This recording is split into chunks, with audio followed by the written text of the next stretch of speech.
Thank you very much. अभी बोल देता हूँ क्योंकि ये वीडियो के एंड में मैं नहीं आऊंगा।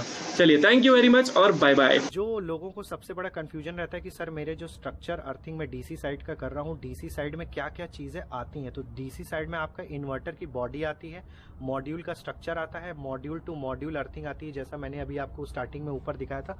मॉड्यूल टू मॉड्यूल भी कनेक्ट होता है aluminium frame, GI structure to GI structure होता है। और जीआई स्ट्रक्चर से जो बेस्ट प्रैक्टिस मानी जाती है अर्थिंग की वो होती है गाइस, हम जीआई स्ट्रिप की अर्थिंग करें। जीआई फ्लैट जिसको बोलते हैं, वो 25 mm क्रॉस 3 mm का फ्लैट होता है, जो आपके मॉड्यूल के स्ट्रक्चर से होता हुआ इस दो डीसी साइड के अर्थिंग पिट तक आता है। ध्यान रखिएगा, आपके इन्वर्टर की जो बॉडी अर्थिंग होती है वो भी इसी चीज से कनेक्टेड होती है और जाके आपके अर्थिंग पिट में कनेक्ट हो जाती है। ठीक है, सबसे बड़ा इंपॉर्टेंट इसमें गुड प्रैक्टिस में यह आता है कि जो भी आप जीआई फ्लैट आप यूज करते हो अपने मॉड्यूल के स्ट्रक्चर से लेके अर्थिंग पिट तक, 1-1 मीटर की दूरी के फासले में आपको इसके नीचे इंसुलेटर सैडल लगाना पड़ता है। ऐसा नहीं कि मतलब आपको इसको दीवार में जड़ते हुए, दीवार में क्लैंप लगाते हुए ले आओ।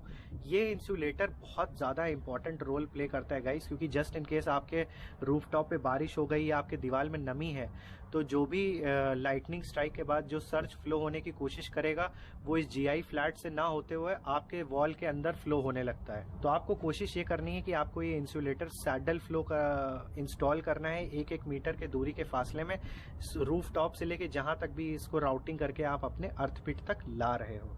अगला पैरामीटर मैं बता रहा हूँ गाइस, एसी साइड की अर्थिंग। देखिए, एसी साइड की अर्थिंग मैं आपको बता दूं, जो भी आपका सिस्टम हो एसी साइड का, ठीक है, चाहे जो भी उसकी कैपेसिटी हो, आपको मिनिमम 2 अर्थिंग तो देनी ही देनी है।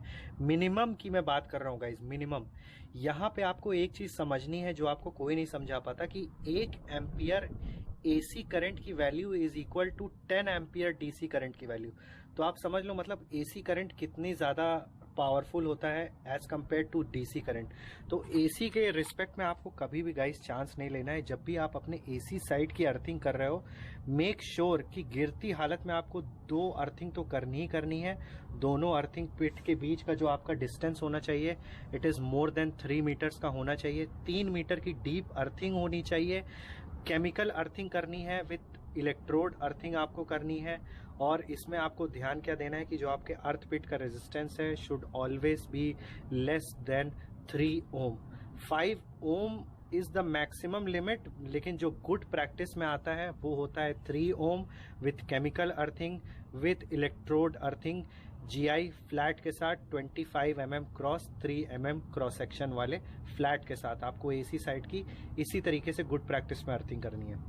अब जो लोग गुड प्रैक्टिस की अर्थिंग नहीं फॉलो कर पा रहे हैं एसी साइड में, तो उसके लिए मैं आपको एक कोई सब्सिट्यूट सलाह नहीं देना चाहूँगा गाइस, क्योंकि अर्थिंग इज़ वेरी इंपॉर्टेंट। जैसा कि मैंने आपको स्टार्टिंग में बताया कि एसी साइड की अर्थिंग के साथ आपको रिस्क नहीं लेना है। जिस तरीके से अगर आप अपने छत पे ड्रेनेज पॉइंट या सिंक पॉइंट बनवाना भूल जाते हो या एक ही देते हो, सोचो एक, और वहाँ पे क्या होता है, कागज़ फंस जाता है, पॉलीथीन फंस जाती है, और बारिश के टाइम में आप देखते हो आपके घर में पानी भर जाता है और आपके बहुत सारे जूते, चप्पल, फर्नीचर खराब हो जाता है पानी की वजह से। वही कंडीशन सेम आपके एसी साइड में भी हो सकती है। Just in case heavy surge आया, लाइटनिंग स्ट्राइक हुई या ग्रिड की तरफ से कोई फॉल्ट आया और आपकी earthing is not able to absorb that fault, तो क्या होगा, आपके जो भी स्विच गियर है, आपका इन्वर्टर है, आपके ब्रेकर्स है, आपके एलवी पैनल में जो मीटर लगा हुआ है, एसपीडी लगा हुआ है, वो बेशक खराब हो जाएगा, जल जाएगा, आपको रिप्लेस करना पड़ेगा, नया इन्वेस्टमेंट करना पड़ेगा उसको रिप्लेस करने के लिए। तो गुड प्रैक्टिस इंडियन स्टैंडर्ड्स के अकॉर्डिंग एसी साइड के लिए ये है कि मिनिमम आपको 2 अर्थिंग तो करनी ही करनी है। Electrode earthing, chemical compound earthing with minimum 3 ohm resistance. Last part जिसकी आपको अपने सोलर प्लांट में गाइस अर्थिंग करनी है, that is your lightning arrester. Lightning arrester बहुत ज़्यादा इंपॉर्टेंट है गाइस। बहुत रेयर होता है कि लाइटनिंग गिरती है, लेकिन मेरा यकीन मानिए कि जब लाइटनिंग गिरती है तो आपका बहुत बड़ा हैवी लॉस हो जाता है in terms of solar power plant में जो आपने इन्वेस्टमेंट किया है। मैं आपको कुछ पर्सनल अपना एक इंसिडेंट भी शेयर करता हूँ। मेरे साथ एक मेरे कोलीग थे और उन्होंने अपने घर पे, मतलब वो he was very technically sound, लेकिन उनको ये भी मालूम था कि लाइटनिंग स्ट्राइक होने की जो प्रोबेबिलिटी होती है वो बहुत ही कम होती है। तो उन्होंने क्या किया, 6 किलोवाट का सोलर प्लांट लगाने के बाद लाइटनिंग एरेस्टर में इन्वेस्ट नहीं किया, ये कहते हुए कि यार मेरे घर के पास तो 100-200 मीटर पे ऊंची ऊंची इमारतें हैं, उन पे बिजली गिरेगी, मुझ पे नहीं गिरेगी। लेकिन बहुत ही मिस हैपनिंग हुआ। उनके वहाँ पे लाइटनिंग स्ट्राइक हुई और उन्होंने स्ट्रक्चर अर्थिंग नहीं की थी। उनके 6 मॉड्यूल भी एकदम से उसके जंक्शन बॉक्स जल गए, साथ में उनका जो डीसी कंबाइनर बॉक्स था वो भी मेल्ट होके जल गया था।